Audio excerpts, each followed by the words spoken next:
Les passagers du vol Affairage Airways sont priés de se présenter à la porte d'embarquement.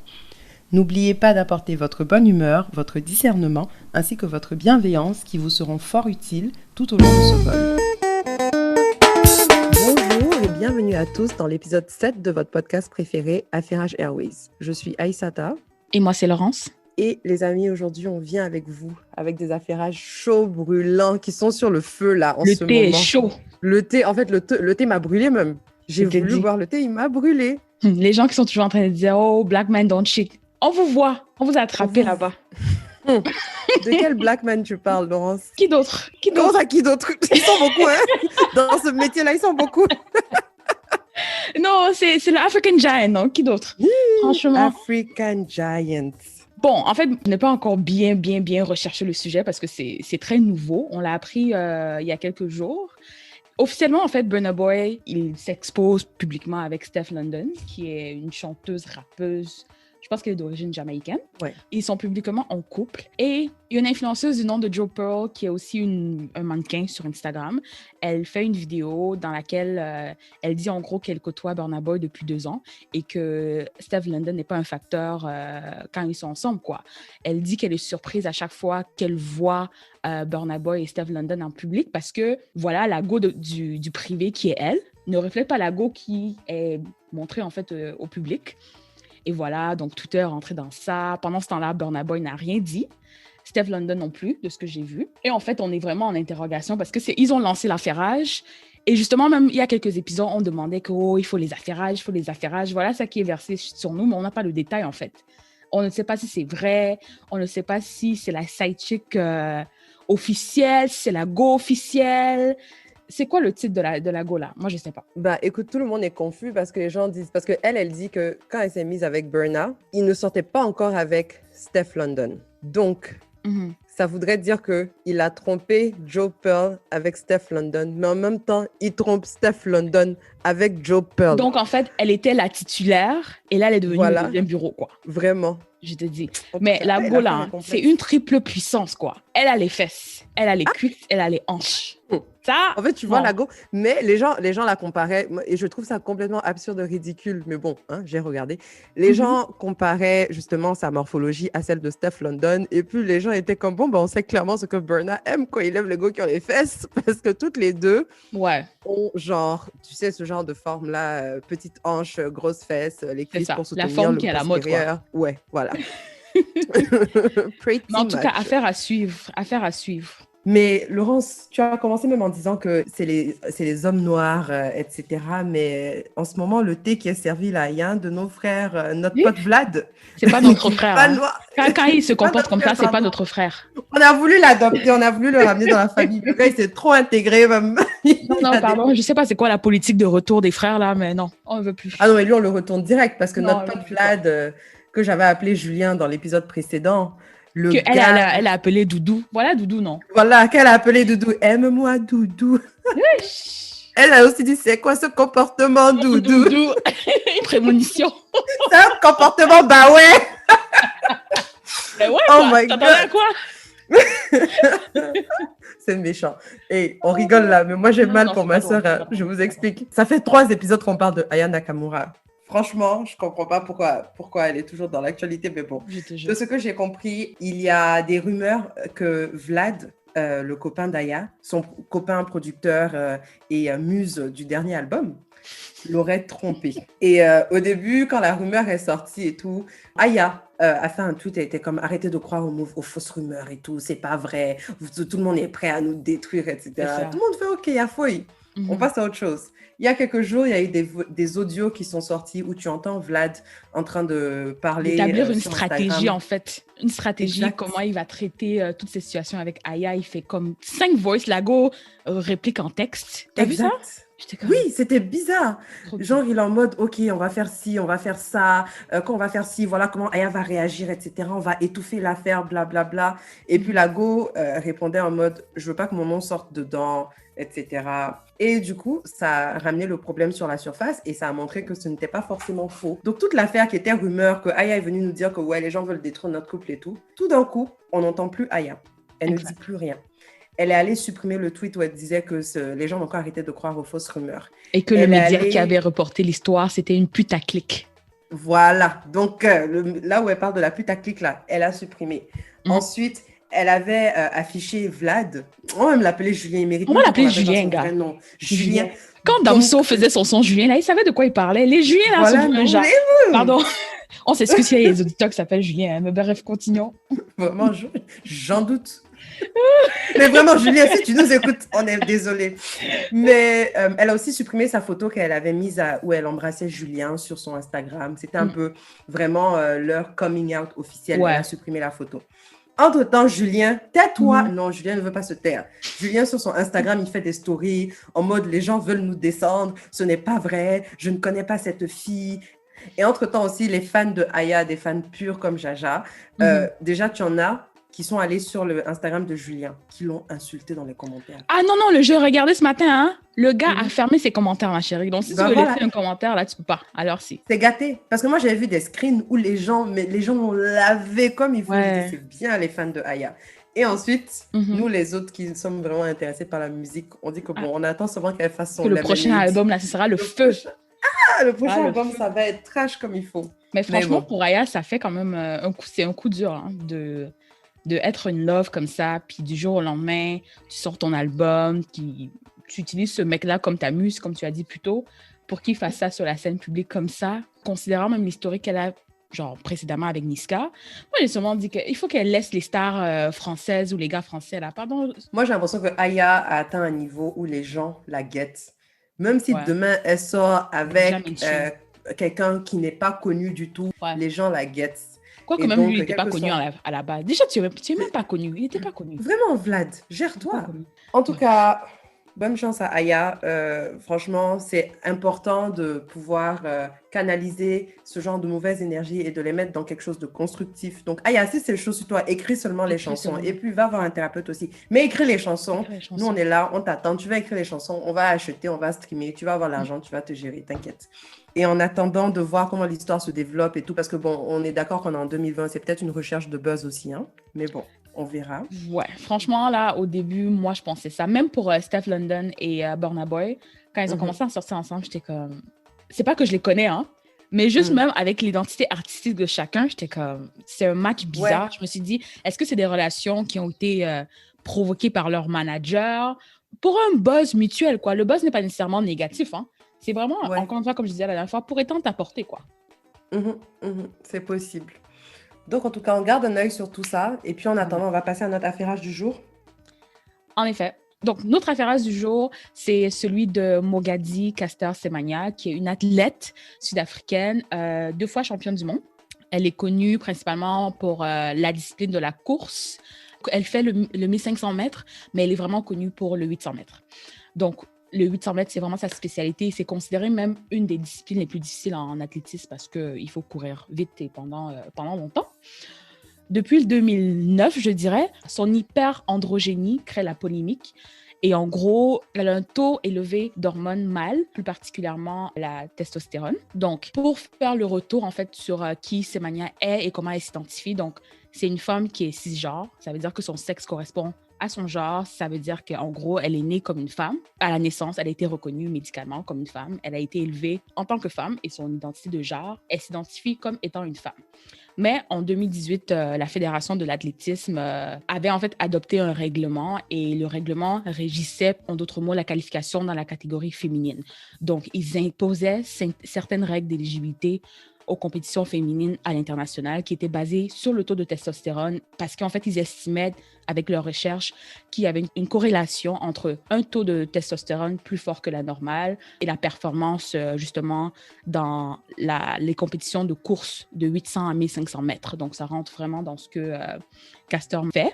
Et c'est ça, il disait qu'ils avaient fait des études qui démontraient que voilà, certains athlètes hyperandrogènes avaient un avantage. Et c'était sur cette base-là qu'il considérait en fait que Caster Semenya se rapprochait d'un homme. Oui, j'ai vu des photos, j'ai entendu des vidéos. Donc, dans sa morphologie, elle a une morphologie qui est plutôt typiquement masculine. Donc, elle a des épaules larges. elle a une voix plutôt grave. Exact. Et puis même, tu sais, Ouais. au-delà de ça, même dans la manière dont elle s'habille et puis aussi dans la manière dont elle gère sa vie, parce qu'elle est aussi, elle est lesbienne, donc elle est mariée à une autre femme. Ouais. Elle s'habille vraiment de manière typiquement masculine, donc souvent pantalon, costume, machin. Donc ça aide les gens dans leur théorie à dire que non, en fait, c'est pas une femme. Exact. Donc, c'est ça, la Fédération internationale d'athlétisme considère que pour cette raison, et principalement pour son niveau de testostérone, elle se rapproche d'un homme. Et en fait, ils estiment que pour préserver l'équité sportive, toutes les athlètes féminines qui produisent en gros trop de testostérone naturellement doivent baisser leur taux de testostérone en prenant des médicaments ou en faisant un traitement hormonal. Et en fait, on lui a donné l'option de soit elle le fait, ou soit elle se contente à courir d'autres distances, mais c'est pas sa spécialité, quoi. Donc, en gros, elle a refusé parce qu'elle estime qu'elle veut préserver ce que la nature lui a donné, ce qui fait du sens. Donc, l'histoire, en fait, c'est une vieille histoire. Hein. On ramène seulement ça parce qu'elle se bat depuis près de 2 ans. Donc, en juin 2019, ce qui s'est passé, c'est que la fédération lui a dit qu'elle n'était pas admise aux compétitions internationales. Par ce fait même, ils avaient aussi banni une autre Burundaise, la Francine Niyonsamba. Ils ont aussi banni une autre Kenyane du nom de Margaret Wanbi. Donc, en fait, c'est toutes des femmes qui sont dans l'athlétisme et aussi une Indienne qui est considérée aussi comme étant hyper androgène. Et en fait, tout ce que ces femmes-là ont en commun, c'est que c'est des femmes de couleur, déjà. De toutes ces femmes-là, c'est vraiment Semenya qui est la plus vocale. Elle est justement allée contester à plusieurs niveaux, notamment devant la Cour européenne des droits de l'homme, ce règlement-là. Et en fait, l'argument des avocats de la Fédération d'athlétisme, là, ils sont en train de plaider que tous les athlètes là, qui ont une différence dans leur développement sexuel devraient être classés comme mâles biologiques, mais ils devraient quand même être autorisés à s'identifier comme femmes et à concourir dans des courses féminines, mais à condition de réduire leur taux de testostérone, un peu comme les athlètes transgenres le font en ce moment. Il y a plusieurs questions d'éthique qui se posent et plusieurs constats aussi à faire de cette histoire. Oui, comme tu disais, il y a plusieurs, ça ramène plusieurs questions d'éthique, mais au-delà de ça même, des questions scientifiques qui font que ce sur quoi les fédérations athlétiques se basent n'ont aucun sens. Mais je dois avouer qu'au début, quand j'ai entendu parler de l'histoire sans m'informer, je me suis tout de suite dit, je me suis pas dit, ils ont raison de demander à Caster Semenya de réduire son taux de testostérone. Je me suis juste dit, c'est intéressant comme question parce qu'effectivement, lorsqu'on se retrouve avec quelqu'un qui a peut-être des habilités qui sont fortement supérieures aux autres, est-ce que c'est juste de les garder dans la même compétition, vu qu'à la base, on avait séparé les hommes et les femmes athlétiquement parce que, en termes de capacité physique, ils n'étaient pas du tout au même niveau. Donc, je me suis dit, c'est intéressant comme question, mais c'est vrai que ça reste un dilemme puisque la personne est née en tant que femme. Donc, qu'est-ce que ça veut dire réellement? Après, j'ai commencé à me renseigner sur le sujet et puis j'ai compris que déjà, rien que la science qui devrait backer les inquiétudes qu'on a n'est même pas juste ou exact, en fait. En fait, leurs critères de féminité de cette fédération-là a varié au fil du temps et a changé au fil du temps, tu vois? C'est ça. Ouais. Et ils la changent comme ça les arrange. Parce que moi, de ce que j'ai vu, et il y a tellement de choses qui ne vont pas avec cette histoire, parce que je ne sais pas si ce que j'ai lu, c'était vraiment vrai, mais j'ai cru lire que c'est lorsque Caster Semenya a commencé à gagner plusieurs compétitions qui lui ont fait prendre un test où ils lui ont dit qu'il a testé juste pour savoir si elle se dopait ou pas. Parce que déjà, pour eux, c'était inconcevable qu'une femme noire vienne tout challenger à ce point-là, soit en train de tout gagner de manière aussi... Voilà, battre les records de manière aussi flagrante. Et c'est après ça qu'ils disent « Ah, ben, en fait, ton taux de testostérone il est trop haut, il faut que tu le descendes. » Alors que c'est même pas pour ça qu'elle devait se faire tester à la base. Puis c'est là, justement, qu'après avoir fait ces tests, ils ont estimé qu'elle était intersexe. Je considère que ce n'est pas nécessairement la place d'une fédération à décider certains standards de féminité, là, comme tu dis, et même la science qu'ils utilisent est chelou à la base. L'autre truc que j'ai lu, et puis je vais essayer de bien le retransmettre parce que je ne suis pas spécialiste en sciences, mais c'est que, disons même que dans un monde où ce serait aux fédérations athlétiques de déterminer justement ce genre de questions de genre et de sexe, etc., et qu'ils aient même le droit de faire ça, s'ils voulaient le faire, leur argument ne tient pas la route parce que, de ce que j'ai compris, il n'y a pas d'études qui prouvent qu'une femme qui est née femme, qui a un haut taux de testostérone, sera particulièrement plus performante de manière athlétique. Parce que même si la femme a ces hormones-là, les récepteurs de testostérone chez la femme et chez l'homme vont traiter l'hormone de manière différente. Ce qui fait que chez l'homme, l'hormone sera traitée de sorte à augmenter sa capacité physique, etc. Mais chez la femme, il n'y a encore rien qui est 100% prouvé que cette hormone-là permet d'être meilleure dans la performance athlétique.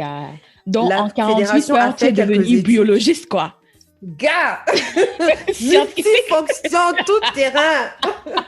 On a tous fait SVT à l'école, non? Donc, j'ai compris un peu. Non, mais tu es spécialiste, quoi. Passer de pilote à biologiste en quoi? À 48 heures? Ah non, mais oui, quand vous êtes sur le vol Affairage Airways, sachez que vous êtes entre de bonnes mains. On peut tout faire, on peut tout gérer. Tu amènes un bon point. Et même au-delà de ça, testostérone ou pas, ce qui fait une championne déjà, c'est la capacité de travail, d'apprentissage et le mental. Et bon, c'est vrai que ça ne se prouve pas, mais je me dis, comme tu le disais plus tôt, qu'il y a beaucoup qui rentrent en jeu et que si on ne peut pas trouver une corrélation directe entre le fait d'avoir un surplus de testostérone et le fait de performer mieux, alors leur argument, en fait, ne repose pas sur des bonnes bases ou des bases solides. Oui, parce que pour rebondir même sur 2 trucs que tu as dit, c'est que déjà, même si on reste un tout petit peu encore dans la science, parce que je trouve que souvent, les gens veulent mélanger des débats qui n'ont même pas lieu d'être. Dans la science, la différence de performance entre les hommes et les femmes, à tout niveau égal, sauf le niveau de testostérone, c'est que les hommes seront, d'après l'article que j'ai lu en tout cas, 12% plus performants. Mais que quand tu compares biologiquement, naturellement, mais que quand tu compares la performance de Semenya aux autres femmes, sa performance est seulement 2% meilleure que celle des autres. Donc, si tu compares le 12% au 2%, il n'y a déjà même pas de raison même de commencer à rentrer dans ce genre de débat parce qu'elle n'est pas, pas si forte que ça, mais la différence n'est pas si grande que ça. Parce que je lisais même des suggestions qui disaient « Ah, mais elle devrait rentrer en compétition avec des hommes. » Et je suis comme « Non, elle va perdre parce que justement, c'est une femme. » Exactement. Et de 2, la meuf, elle n'a pas toujours gagné. Et c'est là où ton argument qui dit que son niveau de testostérone n'a rien à voir, c'est que pour être athlète et pour être champion et pour être excellent dans tout domaine, il n'y a pas que les aptitudes naturelles, biologiques qui peuvent t'aider. Donc, c'est une chose d'avoir des aptitudes naturelles, de pouvoir courir un peu plus vite que les autres, mais ce qui te rend plus performant et ce qui te permet de te démarquer, c'est de 1, ton mental, de 2, ta persévérance. Il y a énormément d'études qui montrent que il y a un livre que j'ai lu qui s'appelle Outliers de Malcolm Gladwell qui analyse en fait toutes les personnes qui sont particulièrement voilà, qui se démarquent et qui sortent du lot. Donc, les Steve Jobs, le gars de Microsoft là, c'est qui déjà lui? Bill Gates. Bill Gates, ok. Le gars qui nous vaccine tous et puis il pense qu'on ne voit pas là. Bref, les Bill Gates et tout, quand tu les regardes, ce sont des gens qui sont certes naturellement intelligents, mais la raison pour laquelle ils sont arrivés là où ils sont aujourd'hui, c'est leur persévérance. Ouais. Ils ont tous mis plus de 10 000 heures de pratique et d'études dans ce qu'ils font. Ils ont tous fait X, Y, Z. Donc, tu peux avoir autant de testostérone que tu veux, mais si tu n'as pas le mental et la persévérance, tu ne vas pas arriver là où tu es aujourd'hui. C'est quoi cette obsession constamment à vouloir régir la femme ou à régir le corps de la femme? Parce qu'on le constate dans le monde du sport. Je me souviens quand Serena, par exemple, et ça, c'est un exemple basic, là, mais c'est Serena qui avait porté le fameux catsuit noir à la Wakanda. Oui, Serena Williams, hein, pour ceux qui... voilà. Oui. Quand elle avait porté justement son fameux catsuit noir à la Wakanda, à Roland-Garros, et qu'elle se faisait critiquer, et la fédération, en fait, a dit qu'elle ne doit plus porter ça parce que sa tenue avait été inappropriée. C'est ça, exact. Il y a eu ça, il y a eu... Alors que ça n'a rien à voir avec sa performance. Hein. Quelle que soit la tenue qu'elle met, la fille, elle joue au tennis comme une bosse. Exact, du tout. C'est juste qu'ils ne sont pas prêts à avoir toutes les belles formes qu'elle a. Et même au-delà de la fédération, même ses collègues, en fait, qui jouent avec elle, par exemple, il y avait une Anna Kournikova, là, qui a une autre joueur de tennis, qui avait dit que, elle n'est pas Serena Williams et elle n'est pas Vénus, elle est féminine, tu vois. Je ne le ressens pas et je ne veux pas être masculine comme elle. Donc, des commentaires comme ça. Il y avait aussi Chris Evert, qui est aussi une grande joueuse de tennis, qui avait dit que l'agression naturelle, encore une fois, on parle de femmes noires ici, donc une femme blanche qui parle de 2 femmes noires en disant que leur agression naturelle rend difficile l'accès au podium pour des femmes qui ne sont pas des Amazones. What? Gars. Genre, donc c'est des petits commentaires comme ça qui me font penser en fait que au-delà de cette histoire de testostérone, et même si on essaie d'être intersectionnel dans la faction où on voit ce problème, je pense qu'il y a un problème de discrimination, de racisme ou un inconfort en fait avec des athlètes de peau noire qui ont du succès et qui cassent des records en fait. Et je me demandais en fait pourquoi... Moi, je suis 100% d'accord. Et pourquoi dans le monde du sport, par rapport aux hommes, Michael Phelps, ok, c'est quelqu'un qui naturellement, avec son corps, parce qu'il a un long torse, ça lui donne un avantage dans la natation et justement, on le voit, il gagne plein de prix, personne ne dit jamais rien. Et en plus de ça, je lisais même un article qui disait que parce qu'il a un taux plus bas d'acide lactique, il peut récupérer beaucoup plus rapidement que ses collègues. Voilà. Pourquoi on ne régule pas ça? Pourquoi on ne lui demande pas de prendre des médicaments pour augmenter son taux d'acide lactique? Exactement. Et j'avais vu quelque chose de similaire, je ne me rappelle pas du nom de l'athlète, mais c'était un athlète qui, lui, à cause d'une mutation génétique, ou en tout cas quelque chose comme ça, il avait un taux de globules rouges plus élevé que la normale, ce qui faisait qu'en termes de récupération, de respiration, en tout cas stockage de l'oxygène, bref, il avait de meilleures capacités que les autres et ça lui donnait un avantage de ouf. Exact. Et tout le monde en est conscient, mais jamais on est venu dire, tu sais quoi, à cause de ça, on a quand même maintenant venu mesurer les globules rouges de tout le monde. Mais comme tu le dis, là, Caster Semenya, encore une fois, le constat de base a été cette go noire là, elle est trop rapide. Donc à cause de ça, vérifions tous ses attributs génétiques et puis voyons comment on peut la stopper. Donc rien que la base, la fondation de ce qui a créé ce débat en ce moment, c'est de la discrimination. C'est parce qu'il n'était pas prêt à avoir une femme de couleur battre autant de records qu'on est même rentré dans ce débat-là. C'est ça, c'est une façon de réduire son momentum.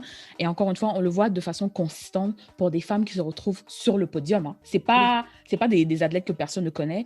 Et on entend encore une fois des collègues, leurs collègues dans l'athlétisme dire, par exemple, il y avait une Renée Lamotte, là, une athlète française, qui disait que tant qu'on ne régule pas ça, moi, je n'ai jamais de chance au podium. Mais gars, travaille plus fort!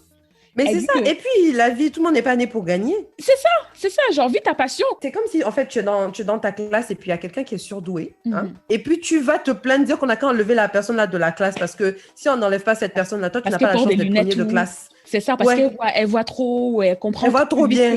C'est ça, elle comprend plus vite que vous, donc on doit réguler ça. Ça fait aucun sens. C'est complètement absurde. Et je pense que ce qui est aussi intéressant et ce que j'apprécie beaucoup dans le processus, c'est aussi la résilience que Caster Semenya montre dans tout ce processus-là. À aucun moment, elle ne s'est laissée faire. À aucun moment, elle, en tout cas, en apparence, sur la scène publique, elle ne s'est laissée abattre. Et puis, elle parle avec beaucoup de poigne, quoi. Moi, j'ai écouté un entretien où elle a dit quelque chose en mode « Bien sûr que j'ai un avantage. Et donc quoi ?» Donc, c'est-à-dire qu'elle n'est même pas dans les affaires de « Ah, mais est-ce que mon taux de testostérone, scientifiquement, machin, truc, chose ?» Elle est comme « Non, je suis plus forte que vous tous. J'ai un avantage. Et donc quoi ?» En quoi est-ce que ça vous permet de vouloir me changer, en fait? Assumer. Et à chaque fois, elle a contesté les différentes décisions qui ont été prises. Elle est restée sur son point de vue, sur sa décision. Et je pense que c'est encourageant. Ça permet aux gens d'avoir des discussions saines. Je ne sais pas si ça va impacter les cours de décision de fédération athlétique comme il le faut. Mais au moins, ça permet de lever des discussions qui sont intéressantes. C'est ça. Et la nouvelle, en fait, la plus récente par rapport à justement toutes ces situations qu'elle est en train de vivre et tout ce combat qu'elle mène, c'est que le Human Rights Watch a officiellement demandé l'arrêt des tests de féminité sur les athlètes. Donc, en fait, ils ont fait un rapport pour recommander à la Fédération internationale d'athlétisme de supprimer ce règlement. Donc, en fait, on attend parce que c'est justement la décision finale revient à la Fédération de l'athlétisme. Mais si déjà, en termes de droits humains, là, on dit que c'est pas ça, ben, gars, gérez-vous. Et tu sais, au-delà même il y a les droits humains, mais il y a aussi... je pense que c'était une fédération médicale ou je ne sais plus trop quoi, qui disait aussi que les médicaments qui réduisent le taux de testostérone ne sont pas éthiques. Donc, c'est-à-dire que même il y a des effets secondaires très graves. Il y a des effets secondaires très graves. Ça peut te créer des caillots de sang qui vont faire que tu ne peux pas respirer, l'oxygène ne passe pas et tu peux mourir. Donc, il y a vraiment beaucoup, beaucoup de problèmes associés à ça. Et moi, je trouve ça tellement dommage que quelqu'un d'aussi fort que Caster Semenya ne puisse pas vivre de son don et soit obligée... En fait, elle a un peu le sacrifice, quoi. Elle est obligée là de se sacrifier pour qu'on puisse avoir ces discussions-là, pour que la Commission des droits de l'homme, etc., puisse mettre en place des choses qui vont faire que ça ne va pas arriver à d'autres personnes. Alors qu'elle aurait pu être en train de briller et de vivre de sa passion en ce moment. Ouais, je pense qu'elle a manqué plusieurs compétitions internationales. Hein. En un an, là, il y a la COVID, mais c'est ça, de juin 2019 jusqu'à maintenant, en fait. Il y a des compétitions qu'elle a manquées. Et pareil, comme je disais, pour Francine et Margaret, qui elles aussi ont manqué. C'est sûr qu'elles ne sont pas aussi vocales, mais elles sont aussi affectées par ce règlement. Ouais. Donc, c'était ça. On va passer à notre prochain affairage. Tu nous réservais quoi, Aïssa? Alors, le prochain affairage, un mini-documentaire, franchement, ça a duré 10 minutes. Hein. Donc, un mini-reportage qui a été fait au Kenya et qui parlait du vol d'enfants, du vol et de la vente d'enfants et de bébés plus particulièrement. Donc, c'est BBC Africa qui a fait le reportage et c'est des gens qui sont allés un peu en mission undercover, qui se sont cachés, qui essaient de comprendre le phénomène de vol d'enfants parce que je n'ai pas les chiffres exacts, mais il y a de plus en plus de bébés qui disparaissent. Ouais, Et ils essaient de comprendre le phénomène et de savoir d'où ça vient. Et on nous montre, en fait, ils arrivent à traquer une vendeuse de bébés. Et ils essaient de faire comme s'ils vont acheter le bébé avec la personne pour pouvoir, en fait, donner cette dame aux autorités et puis essayer de régler le problème. Je vous invite tous à regarder le documentaire, mais moi, il y a peut-être une phrase qui m'a marquée précisément, et puis c'est peut-être ce sur quoi je vais axer l'affairage, mais on demandait à celle qui vend les bébés et tout, comment ça se fait que... Enfin, qui achète les bébés?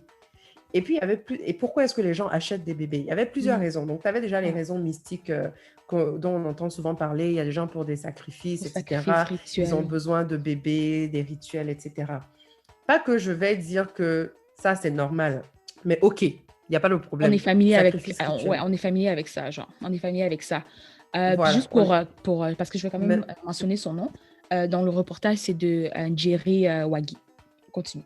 C'est qui? C'est son nom. C'est elle qui a fait. Je vais donner son nom sur son travail. I need to give her credit, quoi. Non, c'est vrai. Il faut lui donner son crédit. Je suis vraiment pas gentille. Oula. Non, c'est pas grave. Désolée. Non, c'est pas grave. Non, parce qu'en fait, quand tu as dit, je pensais que genre, elle était connue pour avoir fait d'autres trucs. Moi, je fais mon travail. Ça arrive sur BBC, tu dis pas mon nom. C'est vrai, hein, Wallah, c'est vrai. Moi, même si mon travail arrive, même sur la RTI, radio, télévision ivoirienne, on doit dire mon nom. Yo, say her name. Continue. En tout cas, loud and clear. Donc, dis-nous son nom encore. Njeri Wagi. J'espère que je prononce ça bien, parce qu'il ne faut pas que je dise que son nom et que je dis ça mal. Bah déjà, on le dit, c'est déjà un début. Et donc, moi, ce qui m'avait choqué, par contre, dans une des raisons pour laquelle les gens achètent des bébés, c'est le fait que tu as des couples qui n'arrivent pas à faire d'enfants pour plusieurs raisons, qui n'arrivent pas à avoir d'enfants. Ouais. Et souvent, ces couples-là, pour éviter les regards, les paroles et un peu la stigmatisation de la société, se retrouvent à aller acheter des bébés sur le marché noir. Je te jure. Et moi, j'ai trouvé ça tellement profond parce que ça en dit tellement sur cette problématique-là en général. Donc, on va éviter de ne pas trop rentrer dans les détails par contrainte de temps. Mais c'est connu en Afrique que des gens qui sont en couple, si après 6 mois, là, la femme n'est pas enceinte, ça commence à poser les questions. La femme souffre, vraiment. La femme souffre. Quand mon amie, une auditrice du podcast, m'a recommandé ce documentaire, j'avais comme l'impression de savoir à quoi m'attendre, mais je pense que ce qui est un peu choquant, c'est de voir vraiment une mère qui est victime, en fait, de la précarité de son environnement, qui se blâme elle-même pour le vol de son enfant, alors que, franchement, elle disait que oui, je suis une bonne mère, tout ce que j'ai fait, c'est être sans abri, quoi, tu vois? Ouais.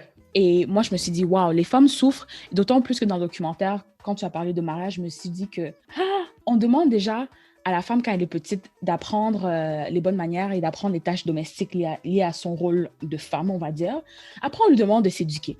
Après, on lui demande de chercher le travail.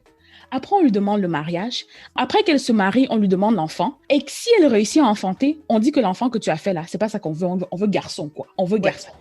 On veut garçon. Et quand il n'y a pas d'enfant dans le couple, on ne se demande pas si le problème de fertilité peut venir de l'homme. C'est automatiquement la femme. De la femme. Et quand tu as des couples qui essayent de faire les procédures, j'ai entendu beaucoup d'histoires où l'homme refuse de se faire tester. Oui. Refuse de donner des échantillons de sperme, etc., pour qu'on voit si son compte de sperme est assez haut, élevé, bref. Et puis, je pense que c'est un rappel aussi de la pression, de à quel point la pression que la société met sur des choses comme avoir un enfant, avoir un garçon peut aller loin et peut devenir... ça dépasse même la toxicité, là. Le fait que les gens soient prêts à aller acheter un bébé sur le marché noir, tout simplement parce qu'ils n'ont pas pu avoir un enfant ou ils n'ont pas pu avoir un garçon, les implications que ça a. Comment tu vis avec ça? Maman. Et la scène où il négocie le prix? Oui, il négocie le prix.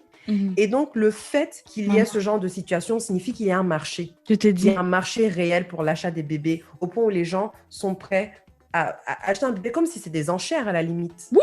Il négociait comme si tu allais au marché, quoi. C'est quoi ce monde? Aïe. Et c'est pas comme si il n'y a pas d'agence d'adoption, c'est pas comme s'il n'y a pas d'orphelinat, il y a d'autres moyens d'avoir un enfant. Si tu es prêt à avoir un enfant qui n'est pas le tien. Mais encore une fois, ça montre les problèmes de la société parce que quand les gens vont acheter les bébés volés, ils vont pas dire dans leur maison « Ah, j'ai volé ce bébé ». Non, du tout. Ils vont dire « C'est mon enfant ». Et entre-temps, il y a quand même pas mal de stigmas sur l'adoption, etc. Donc, les gens sont pas prêts à remplir ce genre de démarche-là. Donc, c'est complètement éclaté. Je ne peux pas concevoir en tant que femme accoucher mon enfant et on me le vole, quoi. Ça, c'est la pire douleur, quoi. Et surtout que ton enfant est dans le monde, tu ne sais pas s'il est vivant ou s'il est mort. C'est ça, en fait. C'est ça, tu ne sais pas. On a pris ton enfant pour faire sacrifice, on a pris pour faire... Tu ne sais pas.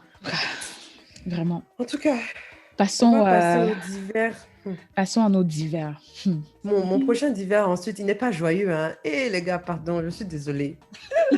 Je suis très désolée. Mais Tu nous mon réserves prochain quoi? divers, C'est quoi le divers? on a fini vol d'enfants, on passe au suicide. Hein. C'est bien joyeux par ici. En gros, j'ai vu un article qui m'a interpellée qui disait qu'au Malawi, depuis que la Covid a commencé, les taux de suicide ont augmenté. Et apparemment, ça a augmenté de 57% selon les gens au Malawi. Donc, ça m'a interpellée parce qu'on ne parle pas souvent de santé mentale, etc. en Afrique. Donc, je me suis dit, j'allais essayer de m'informer pour voir ce qui se passe un peu. Je me rappelle, dès que j'ai parlé à Laurence, elle a dit va regarder les chiffres, hein, parce que ceux-là, on les connaît ici. Si on est passé de 1 à 2 suicides, ils vont dire que ça a augmenté de 100%. 100%. Tellement ils sont prêts à descendre nos pays. Gars, tous ceux qui travaillent là, quand on fait les rapports là, on se connaît dans les pourcentages. Je te jure, on se connaît. Et je me suis dit, c'est vrai, Margot a raison. Regardons les chiffres.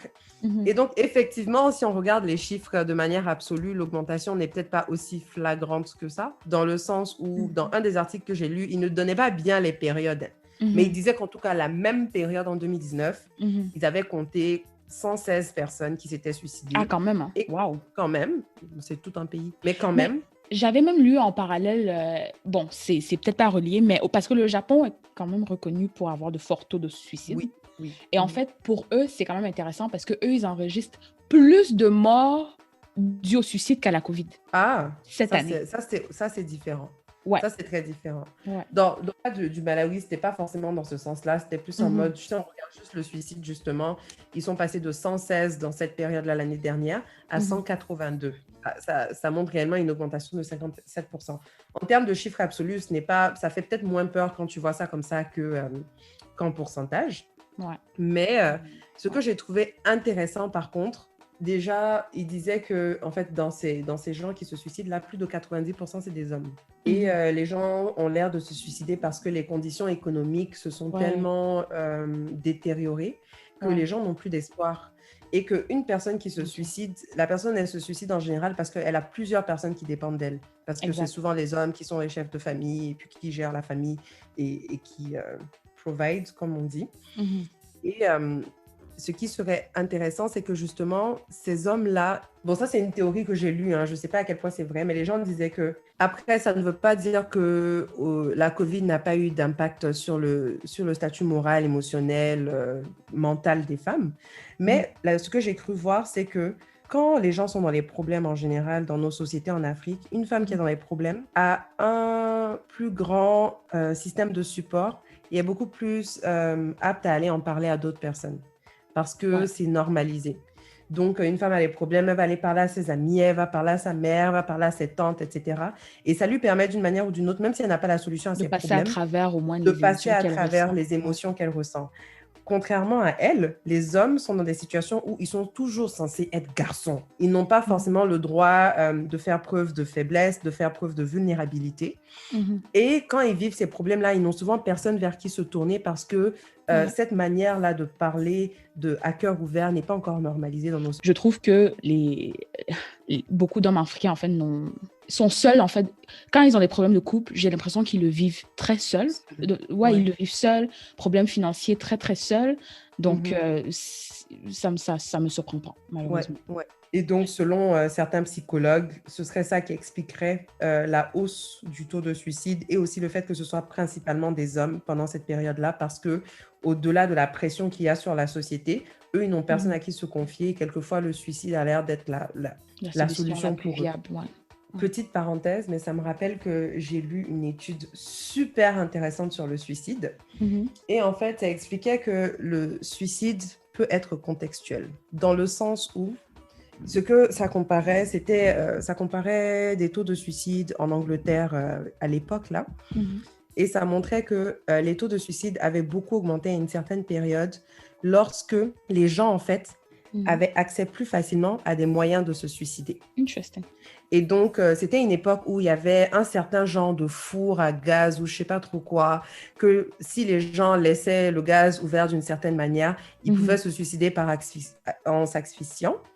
Et pendant cette période-là, les taux de suicide, avec une constante, c'est-à-dire que les conditions économiques étaient constantes, il n'y avait pas de guerre ou quoi que ce soit. Pendant cette période-là, les taux de suicide étaient beaucoup plus élevés parce que les gens avaient accès plus facilement à des moyens de se suicider.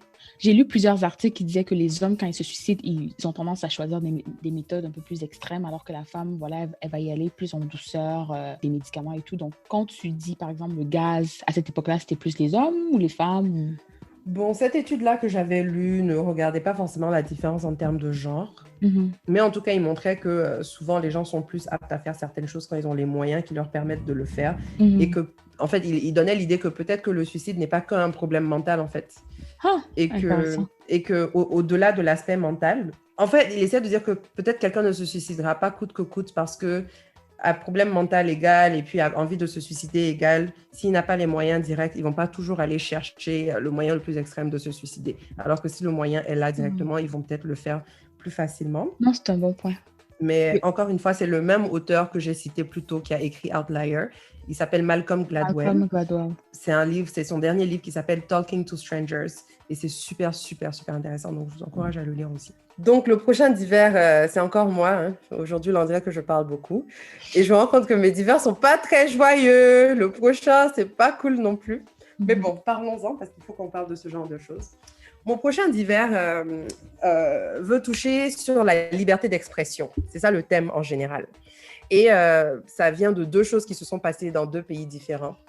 Le premier truc qui s'est passé, c'était en RDC. Donc, il y a quelques semaines, hein, c'était vers la mi-novembre. Il y a une grande chanteuse congolaise que vous connaissez sûrement qui s'appelle Tchala Moana qui s'est faite interpeller parce qu'elle aurait sorti une chanson qui, d'après les autorités, attaquait le président. Donc, en gros, elle a sorti une chanson qui s'appelle Ingratitude. Et puis, les autorités disent que non, dans la chanson-là, elle dit que le président actuel est ingrat parce qu'il voulait rompre l'accord qu'il y avait entre son parti politique à lui et le parti politique de l'ancien président Kabila. Et que comme la chanteuse-là était très amie à Kabila et partisante de Kabila et tout, elle traite le président actuel d'ingrat. Et donc, à cause de ça, la Commission nationale de censure des chansons et des spectacles. Donc déjà, hein, le fait qu'il y ait une commission nationale de censure de chansons et des spectacles... Qui sont efficaces alors que le pays, bref... Genre, je suis comme, pourquoi est-ce qu'on a toute une commission pour ça? Les gens ont faim. Est-ce qu'on ne peut pas mettre les ressources humaines de cette commission vers d'autres choses? Je ne sais pas. Donc, cette commission-là a dit qu'elle doit faire soit 1 à 6 mois de servitude pénale ou bien elle doit payer une amende. Et ils ont interdit la diffusion de la chanson dans les médias et dans la presse congolaise. Et tu sais ce qui est le plus drôle? Non. C'est que, bon, je ne comprends pas lingala ou la langue dans laquelle elle parle. Mais j'ai lu des articles sur la chanson. Dans la chanson, je lis ce que j'ai lu. La chanson parle de l'histoire d'un homme qui a trahi sa conjointe en l'abandonnant pour une autre femme. Le départ de cet homme a laissé la femme abandonnée dans un état de détresse et l'homme, à son tour, a fini par être jeté par la nouvelle femme. Et, en fait, c'est une métaphore. Donc, c'est une métaphore. Et donc, c'est à ce point-là que c'est subtil parce qu'ils savent que, bon, elle est partisane de l'ancien parti, etc. Donc, quel que soit ce qu'elle sort, ils vont chercher à interpréter ça de manière politique. Après, il y a quand même une rumeur. J'ai lu aussi que la vidéo sur laquelle la chanson avait été posée sur YouTube, dans la vidéo, on montrait... On montrait des extraits de scènes politiques avec les anciens présidents, etc. Et c'est pour ça qu'on a interprété ça de manière politique. Après... Elle dit que ce n'est pas elle qui a mis cette vidéo. Elle a juste sorti sa chanson. Ah, ok, c'est son fan club, genre. Vidéo. Donc, soit son fan club ou ses détracteurs, je ne sais pas. Mais le Congo a une longue historique de censure. Là. Je me souviens même plus récemment dans le documentaire de Maître Gims. Là, il racontait comment son père avait dû fuir. Lui, il s'occupait pas de ses enfants. Donc, en plus de ça, s'il partait raconter la merde. Non, mais comme pour dire que c'est pas la première fois que j'entends que des artistes congolais fuient le Congo, en fait, parce qu'ils ont peur... qu'ils ont peur de la répression. De la répression, exact. Des autorités. Ouais. C'est quand même un rappel que certaines libertés fondamentales qu'une population doit avoir ne sont pas présentes dans beaucoup de pays. Toujours. Parce que c'est ça, le Congo, c'est censé être une démocratie, il y a des élections qui ont lieu, etc. Mais s'il y a une commission nationale de la censure qui existe, et en plus de ça, si les citoyens n'ont pas le droit de s'exprimer librement sur les acteurs de la scène politique, c'est quand même inquiétant. Parce que dans une antithèse même. C'est une antithèse. Tu peux avoir... Mais c'est ça. système démocratique. Et là, il y a une censure assez forte pour un texte de chanson qui est subtil, qui n'a même pas de clip officiel, où le président n'est pas en ligne de mire directement, quoi. Exactement. Et puis même si c'est le cas, je veux dire, les citoyens sont censés pouvoir s'exprimer sur ça. Exact. Et c'est inquiétant. Et tenir les hommes politiques responsables de leurs actions, même. Et Exactement. justement, même, il y avait Yodé et Siro, donc je pense que tu voulais aussi en parler. Le deuxième cas dans ce genre de situation, c'est Yodé et Siro en Côte d'Ivoire. Donc Yodé et Siro, pour ceux qui ne sont pas ivoiriens, il y a de fortes chances que vous ne les connaissez pas. Ce sont... Chante un peu pour nous. Et pardon, ma chère, ma voix est trop précieuse. Je ne vais pas vous donner ça comme ça dans le podcast. Attendez, quand je vais faire mon showcase, mon concert, je vais vous inviter à mon concert. Attendez ça seulement. Mais du coup, Yodé et Siro, ce sont des artistes super connus au niveau national. Dans le type musical zouglou. Donc, le zouglou, c'est un genre de musique typiquement ivoirien, je pense pas que ça soit chanté ailleurs, qui est très, bon, je sais pas comment vous le décrire, hein, je peux peut-être vous donner des chansons à aller écouter après, très dansant, mais qui est très... Je pense que c'est généralement axé sur ce que la classe prolétaire, on va dire, vit et sur les réclamations sociales. Ouais. Voilà, c'est très... les gens racontent leur histoire de vie, donc c'est souvent, ça va parler politique, ça va parler faits de société, ça va parler femmes, etc. Et puis en général, les chansons de Zouglou sont en français, et puis c'est vraiment les chansons qui ont souvent des petites morales, des leçons de vie, qui vont peut-être dénoncer certains... C'est dénonciateur, en fait, quelquefois. Oui. Et donc, par exemple, Yodé et Siro, toute personne qui a fait le show en Côte d'Ivoire connaît la chanson Victoire. Bref, je vous l'aurais chanté, mais je vous épargne. Mais c'est genre, vraiment ça chauffait. Merci de nous épargner. Vraiment ça chauffait. Vraiment ça chauffait, oh ça chauffait, oh ça chauffait. Dieu a créé son monde avec tous ses habitants. Mais dans la vie, bref. C'est la chanson où on oppose Jésus, Satan, et puis après Jésus gagne, et puis on fait... Oui, je me souviens. Et puis ensuite on danse le logobi dedans. Voilà, c'est eux, Yodé et Siro. Ça fait des années, des dizaines d'années qu'ils nous ambiancent, ils continuent de nous ambiancer. Mais dans le Zouglou, je pense qu'il y avait genre, en tout cas moi quand j'étais jeune, c'était genre Espoir 2000. Espoir 2000, voilà, Espoir 2000, ils ont chanté. Bon, c'est pas une chanson typiquement Zouglou, mais c'est eux qui ont chanté Abidjan Faro. La nuit, c'est la nuit, tous les chats sont gris, Abidjan est doux. C'est vrai. Oh, on n'a rien, mais on consomme jusqu'au matin.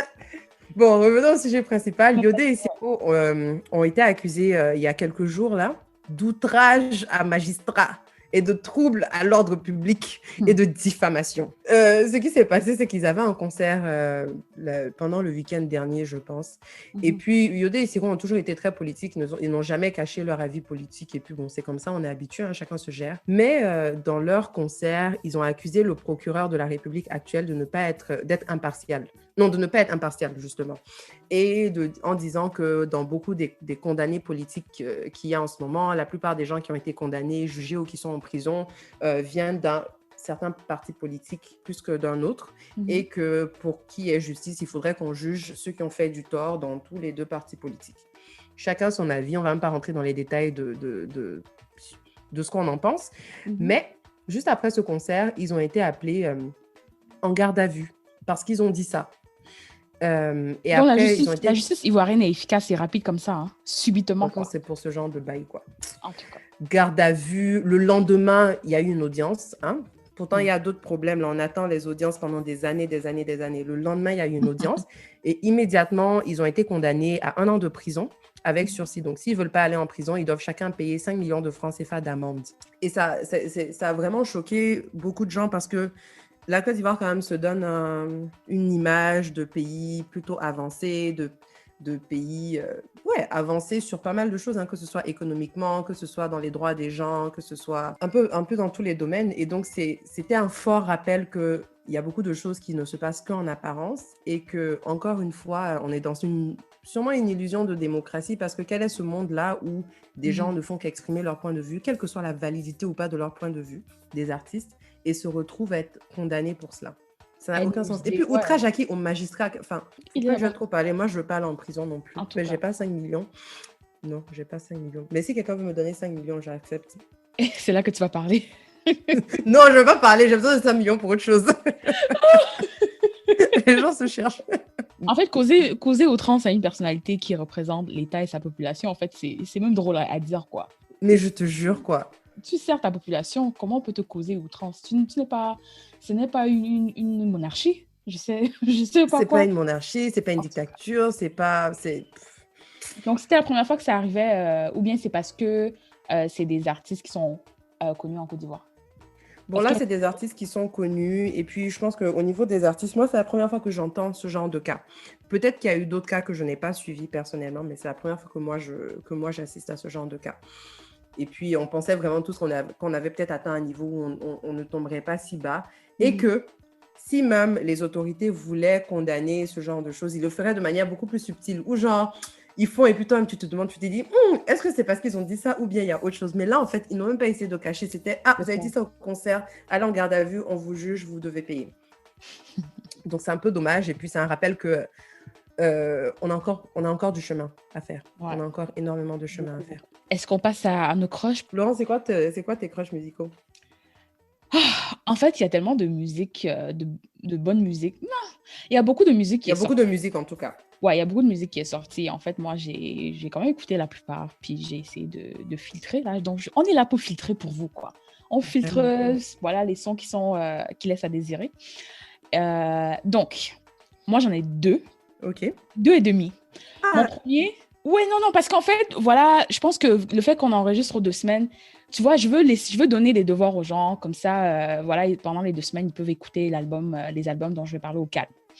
Donc, le premier, c'est celui de Flavor. Donc, Flavor est un artiste... C'est celui qui a chanté « Sawa, sawa, sawale, sawa, sawa, sawale ». Dès que j'ai commencé à chanter, on m'a dit « Ma connexion est instable ». Okay. Donc, Flavor... C'est ça, c'est lui. Donc, Flavor, qui est un artiste nigérian qui chante principalement en Igbo, a sorti son album qui s'appelle Flavor of Africa. Déjà, quand j'ai vu le titre, là, j'ai dit que, tonton, c'est un peu ambitieux, hein? Que toi, là, tu as la saveur de tout le continent, quoi. Oh là là là là, laisse-le. quand mon gars là-bas sort African Giant, Twice as Tall et tout, là, on ne dit rien, non? Donc, laissez l'autre. Donc, c'est ça, l'album est sorti le 4 décembre. J'ai écouté 2 fois déjà. Et pour moi, je ne sais pas si c'est parce que j'écoutais étant fatiguée et que ça coulait, mais bref, pour moi, je considère que c'est le meilleur album mainstream de cette année. En termes de... Quand je dis mainstream, c'est le meilleur album afro-mainstream parce qu'il est accessible. Quand je dis accessible, j'ai l'impression de le dire à chaque fois, mais je vois autant l'élite africaine l'écouter que je vois encore une fois la classe prolétaire qui l'écoute en travaillant, qui l'écoute dans le taxi. J'entends les gens jouer cet album, même dans tous les quartiers au Nigeria, dans tous les quartiers, j'entends la diaspora l'écouter. Parce que moi, en fait, j'étais nostalgique quand j'écoutais l'album aussi. Chaque son est top. Franchement, en tout cas, il s'est démarqué. C'est officiellement, selon moi, le roi de la musique qu'on appelle High Life. Là. Ce que moi, je voulais rajouter sur l'album, là, c'est que la seule chose qui m'a fait lever le sourcil, là, c'était l'intro. En fait, l'intro, là, s'appelle Flavor of Africa, bien évidemment. Et c'est très genre Lion King, Roi Lion. L'intro est très Roi Lion, genre Awomboa, je sais pas. Mais il y en a beaucoup qui sont dans cette vibe cette année. Ouais, en fait, c'est le genre de chanson que je me suis dit, OK, j'entendrai ça à la Cannes peut-être. Tu vois, comme l'ouverture de la Cannes ou un truc comme ça. Mais le reste de l'album, franchement, il est multidisciplinaire. Ça veut dire que une chanson, il est en train de parler d'une femme qui a un fessier considérable. L'autre chanson, c'est un homme de Dieu. Donc, il a quand même donné un peu de tout. Donc, c'était pour moi Flavor Africa, je recommande. Et j'avais l'album de Taiki. Je ne sais pas, tu as pu écouter l'album de Taiki, Fleur froide? Et rapidement, avant que tu passes à Taiki, du coup, Flavor of Africa, c'est quoi ta chanson préférée? Ou genre 2-3 chansons qu'on devrait absolument écouter? Oui, je vous donne ça. Franchement, je ne vais pas te mentir, là, je pense que j'ai enregistré tout l'album, sauf 3 chansons. Moi, ce que j'ai aimé, Looking Yas, je pense que ça va être le single, il est pas mal. Moi, mes préférés, c'était Bernard. Parce que j'ai vu qu'il a commencé à faire beaucoup de promos sur Looking Yash. Le Nyash, c'est les fesses. C'est les fesses. Donc, il a sur son Instagram, il a posté une photo. Il prend beaucoup de photos ces temps-ci avec des filles qui ont beaucoup de fesses, là. Gars, il y a une photo qu'il a postée sur Instagram où il transporte une fille qui a des fesses, là, comme si c'était un sac de patates ou un sac de ciment, quoi. J'étais juste comme, waouh! Un lourd sac de ciment. Donc, il y a Looking Yash, qui est son single. Il y a Berna que j'ai aimé, qui est en featuring avec Fally Ipupa et Techno. Et il y a Omotemi, que j'ai beaucoup aimé. Et Sawa Sawa qui était bien. Et Odo Yehu. Mais bref, franchement, je pense qu'il y a genre 3 chansons que j'ai pas aimées dans l'album. D'accord, donc on va aller écouter alors. Ça vaut la peine. Et mon prochain coup de cœur, c'était l'album de Taiki. En fait, c'est vrai que je l'avais cancel parce qu'il avait déconné un moment, mais quand quelqu'un fait l'album... Il avait fait quoi? Bon, on va en parler. Mais il avait fait quoi? Une autre fois. Okay. On va parler une autre fois. Bref. Donne un avant-goût. Moi, j'ai aucune idée de ce qu'il a fait. Donc, juste dis ce qu'il a fait, point. C'était il y a quelques mois sur Twitter. Je me souviens plus de l'histoire exacte là. En fait... c'était un truc sur les femmes noires. Oui, on avait retrouvé des anciens tweets de lui qui utilisaient des termes dérogatoires envers les femmes noires et caribéennes. On estimait que c'est son audience principale. Donc, genre, tu insultes en gros tes fans, ceux qui te supportent vraiment, vraiment, vraiment. Donc, après ça, j'étais un peu refroidie. Okay, d'accord. Franchement, j'écoutais même plus sa musique trop. Mais quand cet album est sorti, j'ai cliqué dessus direct. L'album s'appelle Fleurs froides. Et en fait, là, je sais que bon, les gens sont occupés, il y a beaucoup de musique qui sort là. Donc, je vais juste vous donner les pépites de l'album. Il y a un son là sur l'album.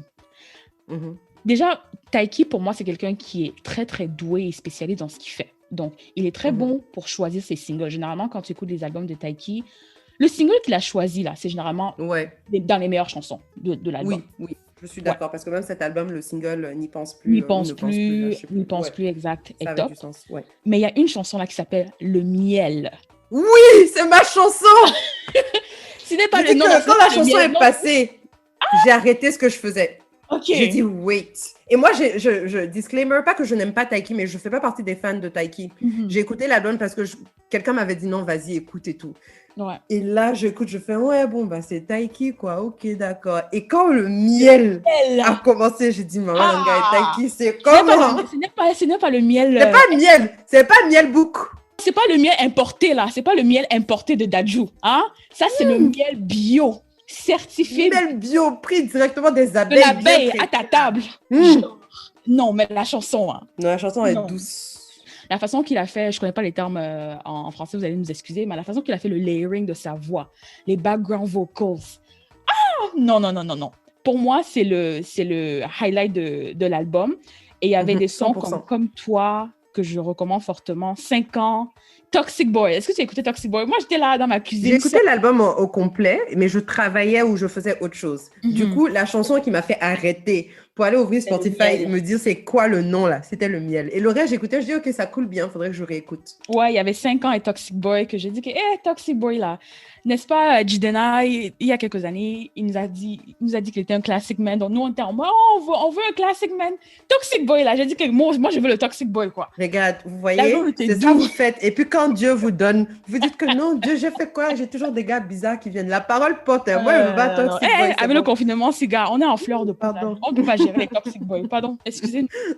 Bref, c'était mes coups de cœur. Et en parenthèse, rapidement, l'album dansant là, l'album de Busiwa. Mais il faut que j'aille écouter. J'ai dansé bref, recommander pour ceux qui cherchent l'ambiance. Donc, écoutez ça un vendredi. Les fêtes arrivent là, donc où que vous soyez, même si vous êtes confinés et tout, il faut quand même s'ambiancer. Donc, c'est ça, allez exact. Écouter. Donc, Busiwa, c'est parfait pour ceux même qui font le sport, comme justement Aïssa Tatoua. Et pour ceux qui ne la connaissent pas, je pense qu'elle est sud-africaine et elle est connue. Oui. Elle a été connue récemment, je pense, pour les gens qui sont dans la mainstream, là, parce qu'elle était sur le son de Beyoncé, Black is King, sur l'album de Beyoncé, Black is King. Elle était dans My Power, non? My Power, exact. Cool. C'est pour moi. Ben, écoute, j'ai des devoirs, je dois aller écouter Busiwa et puis je dois aller écouter Flavor of Africa parce que je n'ai pas écouté. Moi, mes crushs musicaux, j'en ai 2. Et j'aime bien mes 2 crushs musicaux parce que je les trouve trop cool en fait. Au-delà de leur musique, c'est des gens que genre je les vois, je suis comme you are so cool, j'aimerais être ton amie. Ce sont 2 femmes qui sont dans l'afrobeat. Donc autre raison pour laquelle je l'aime, parce que je trouve que l'afrobeat a souvent été dominé par les hommes. Et puis les quelques femmes qu'on a eues dans ce domaine ont toujours été mises en opposition, comparées. Et par là, je veux dire Tiwa et Yemi. Ça a toujours été entre Tiwa et Yemi, qui est comment. Et ça fait du bien de voir d'autres figures féminines émerger dans l'afrobeat et des jeunes femmes. Ouais. La première, Yemi a sorti un album, donc parenthèse. Allez écouter, mais bon, bref. J'ai écouté l'album de Yemi, ça va. Hein. La chanson avec Dadju est pas mal, mais bon, voilà quoi. C'est du Yemi tout craché. Elle va choisir ses singles, elle va les hyper, elle va faire des dance challenge et puis ça va donner. Mais il n'y avait rien qui sortait de l'ordinaire. C'est ça, rien qui sort de l'ordinaire. Mais moi, mon premier crush, là, elle s'appelle Ama-Ray. Yes! Je dis que, en fait, je n'ai pas les mots pour décrire la vibe dans laquelle Ama-Ray te met. Genre, elle a une voix super... sa voix est très douce. Je ne sais même pas comment te décrire sa voix, en fait. Et je trouve que sa voix est très particulière parce que c'est inhabituel comme genre de voix. Elle chante de manière très... son pitch est très élevé. Ses chansons sont dans une vibe très différente de ce qu'on a l'habitude d'entendre.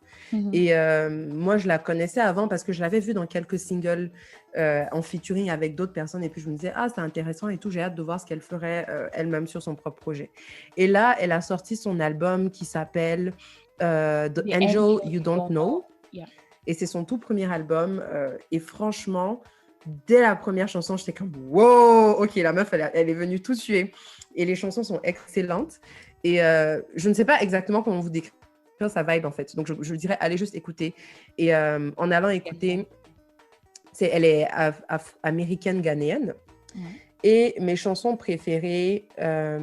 Moi, la mienne, là, je pense que j'en avais sauvegardé une. C'était Leave Me Alone, que j'aimais beaucoup. Ah, moi, celle-là, par contre, je ne l'avais pas sauvegardée. Je pense que c'était son single. C'était son single. Ouais, je l'ai sauvegardée aussi. Effectivement, je l'ai sauvegardée. Moi, les chansons qui m'ont particulièrement marquée, il y en a une que vous connaissez peut-être parce que je trouve qu'elle devient de plus en plus mainstream. Elle est dans beaucoup de playlists. Elle s'appelle Jumping Ship, qu'elle a fait en featuring avec 2 autres personnes. La chanson est juste belle. C'est juste une belle chanson parce qu'elle a fait le featuring avec des gars qui ont des voix vraiment suaves et tout. Franchement, c'est chic. Et 2 autres chansons que j'ai beaucoup aimées, c'est Fancy et puis Céline. Et ce que j'aime aussi, c'est que dans son look aussi, tu sais, elle est un peu différente de ce qu'on a l'habitude de voir. Elle n'a pas le look de « Ok, moi, je suis la diva, je suis la bimbo, machin ». La meuf, elle a des grids sur ses dents. Dans le clip de... Voilà, elle est edgy.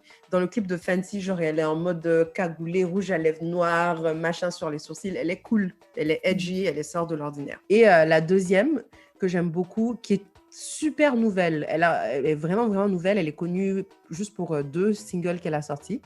Elle s'appelle Midas de Jagaban. Et sa particularité, c'est qu'elle est toujours cagoulée. Donc, elle ne montre pas son visage.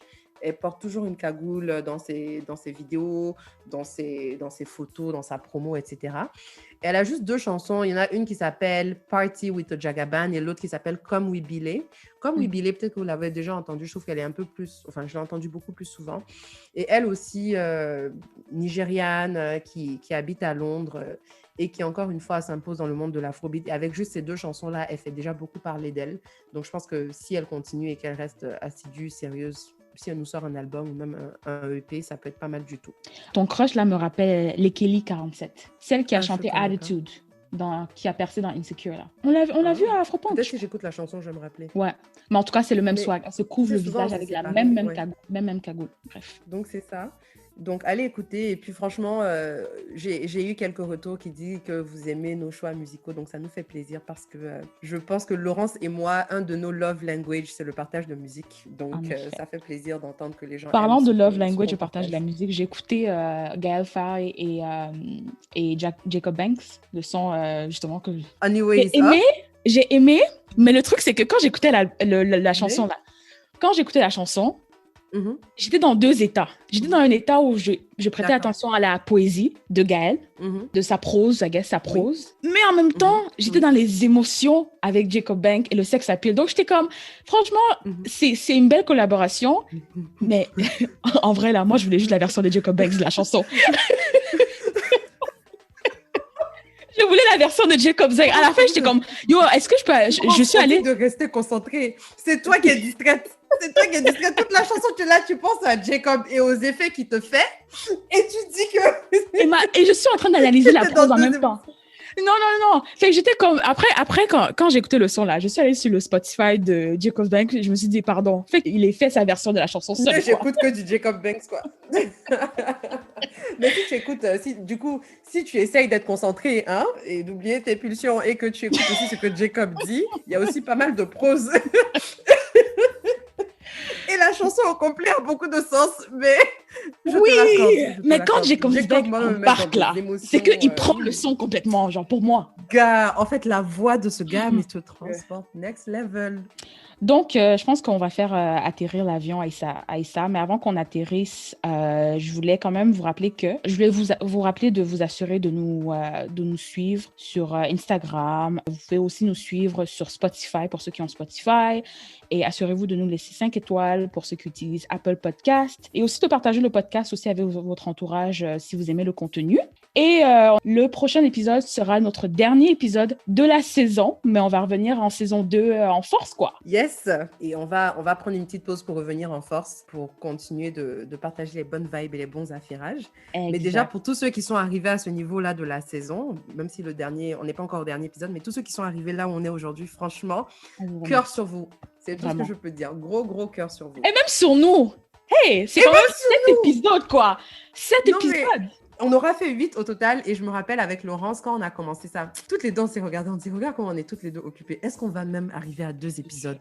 Et on a dit si on fait 3 épisodes, on ouvre le champagne. Bon, on a oublié d'ouvrir le champagne. On a fait tout nous-mêmes, hein, le editing, trouver la bonne plateforme, notre site internet, tout nous-mêmes, quoi. Tout, fait maison.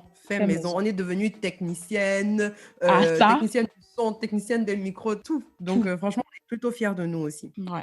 Et on a hâte de vous voir au prochain épisode, prochain vol qui va clôturer cette saison, clôturer cette année. Et du coup, vite fait, si vous avez des sujets, des affairages, en tout cas des trucs spécifiques que vous voudrez qu'on aborde à tout prix dans le prochain épisode, écrivez-nous sur les réseaux sociaux, sur Facebook, sur Instagram, où vous pouvez.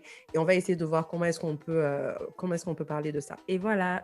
Sur ce, je vais vous demander d'attacher vos ceintures, de redresser le dossier de votre siège. Le truc de nourriture, là, ranger ça, le temps n'est plus à la bouffe. Et puis c'est l'heure de l'atterrissage.